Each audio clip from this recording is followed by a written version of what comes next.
Hello and grüß Gott. Today I'm going to show you how to replace the start and run capacitors on a couple of AC units. Our house has two compressors on each side of the house, and so I replace these about every 3 years because after 4 years here in the desert Southwest they blow up. Over in Germany we don't need them because over there it's cool. So you'll need a do not operate tag, some electrician's gloves, a voltmeter, some leads, a couple of capacitors, a pair of needle nose pliers, and some universal, one of these universal tools that has nut driver and screwdriver on it. So the first thing we're going to do is tag out the power distribution center, so I'll show you how to do that. Okay, be sure and turn off the 2 breakers or however many breakers you have for all of your air conditioner compressors, and then close the door on the power distribution center and then lock it out and tag it out like this. Only one key and you keep it in your possession. So I'll show you what to do next. Okay, on each air conditioner compressor we also have an additional cutoff switch. It's right here. I'm going to take this out. Since I'm in direct control of it, then I don't need to worry about locking it out, tagging it out. I'm actually going to set it up there. I'm going to do that for both units on this side of the house, and then we're going to make some voltage measurements. I'll show you how to do that next. Okay, under here, under this panel, is the start and run capacitor.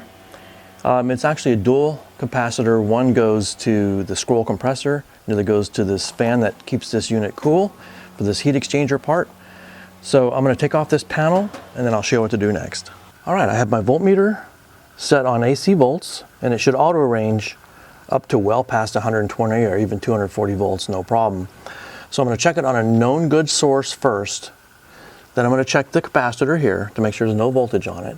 And then I'm going to go back and recheck my known good source just in case I damage my meter in between, so that we'll verify this absolutely is 0 voltage.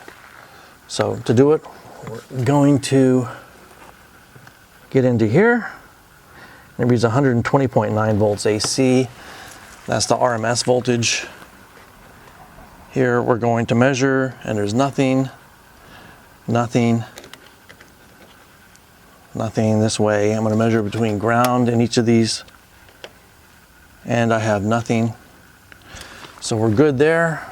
Go back and recheck my voltage source to make sure I didn't damage my meter, and there we go, 120.8. So we're fine. So we're all set to replace this component next. So I'll show you how to do that. Okay, I have my new capacitor. This is the old capacitor I'm going to replace. It's still good. When they go bad, they blow up. But unfortunately, when they fail, the motor fails also. And the reason being is a motor is inductive. The capacitor helps to bring the phase vectors into phase so that the current and voltage are in alignment in the motor, and that way it doesn't overheat the windings. Sort of basic electronics, no big deal. Now there's 3 terminals here, and this one's labeled Herm. So I'm just going to label it the same. And then this one over here is common, and this one over here is fan. So I'm going to label mine the same, and they're also labeled right up here. So fan and common.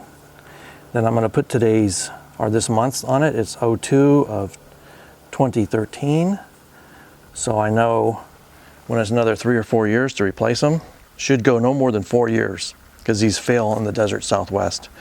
Also, you have to make sure the capacitance exactly matches the original specification, and that's because, again, it's to cancel out the induction on the motor, so that it has to be of the right size depending on the particular unit. This one was made by Goodman, and there's all sorts of different makers, Amana and everybody else. So you have to make sure you get the right capacitor. So that's what we're going to do, and we're going to install it, and I'll show you what to do next. All right, so I've put the new capacitor in. You have to make sure these are seated all the way down. You have to make sure they're tight so they don't just come loose.